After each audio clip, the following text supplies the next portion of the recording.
27 તારીખ 27 મેના રોજે વટવા પોલીસને એક વર્દી આવી હતી કે કોઈ ફ્લેટમાં એક ડેડ બોડી જેવું મળે છે. વટવા પોલીસ ત્યાં ગઈ, માણસને આઈડેન્ટિફાઈ કરવામાં આવ્યો. એ માણસના જે ફ્લેટમેટ્સ હતા એની સાથે ફ્લેટમાં રહેવાવાળા જે બીજા 4 માણસો હતા, આ 4 માણસોની તપાસ કરીને વટવા પોલીસે એમને ઉત્તર ભારતથી પકડી પાડ્યા. અને આ તપાસ દરમિયાન જ વટવા પોલીસને ત્યાં એક નાનકડું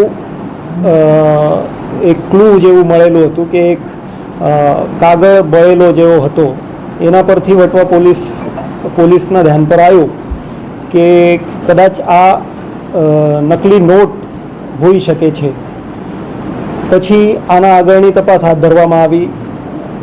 ઝોનની એલસીબીની ટીમ અને વટવા પોલીસ આ બંને મળીને આ જે લોકોને પકડ્યા હતા, આ લોકો પાસેથી જુદી જુદી વસ્તુ અને એમના આજ દિન સુધીના કરેલા કામો આ બાબતની પૂછપરછ કરવામાં આવી. અને આ લોકો ત્યાં નકલી નોટો પ્રિન્ટ કરીને આ ડિસ્ટ્રીબ્યુશન નેટવર્ક ચલાવતા હતા.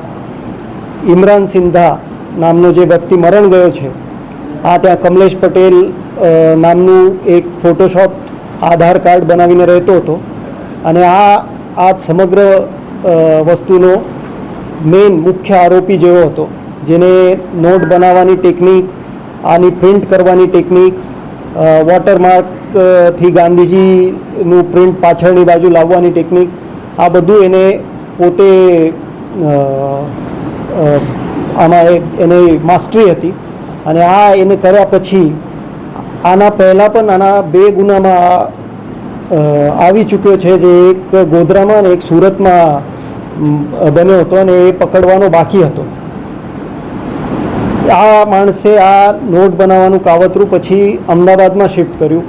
અને અમદાવાદમાં શિફ્ટ કર્યા પછી આ કામ માટે એને જે મદદની જરૂરિયાત હતી એના માટે એક એક કરીને એને આ 4-5 છોકરાઓને રિક્રુટ કરેલું હતું.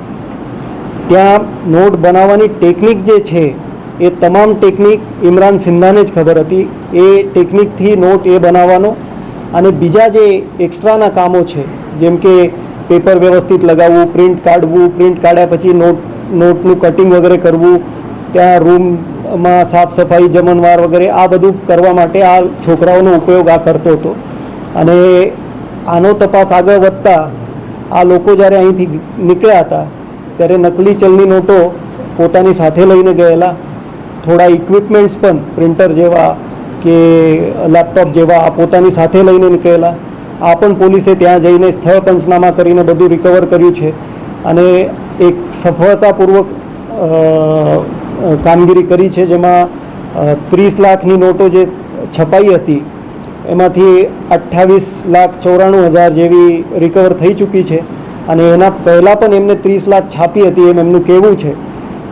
એ તપાસ આગળ અમે વધારીએ છીએ અને એનું ડિસ્ટ્રીબ્યુશન કરવા માટે એક માણસ તરફ એક નોટો ગઈ હોવાનું પોલીસને જાણવા મળેલ છે. અને ત્યાં એ માણસને પણ પોલીસે અરેસ્ટ કર્યું છે બનાસકાંઠાથી. અને એના પહેલાં પણ આ લોકોએ કંઈક આ રીતનું કર્યું હશે તો એની પણ તપાસ શોધખોળ અમે કરીશું. અને બીજી કોઈ ચલની નોટો કે બીજી કોઈ રીતે આ લોકોએ આપણા દેશની અર્થવ્યવસ્થા સાથે કંઈ ચેડા કર્યા હશે તો એ પણ અમે બહાર કાઢીશું.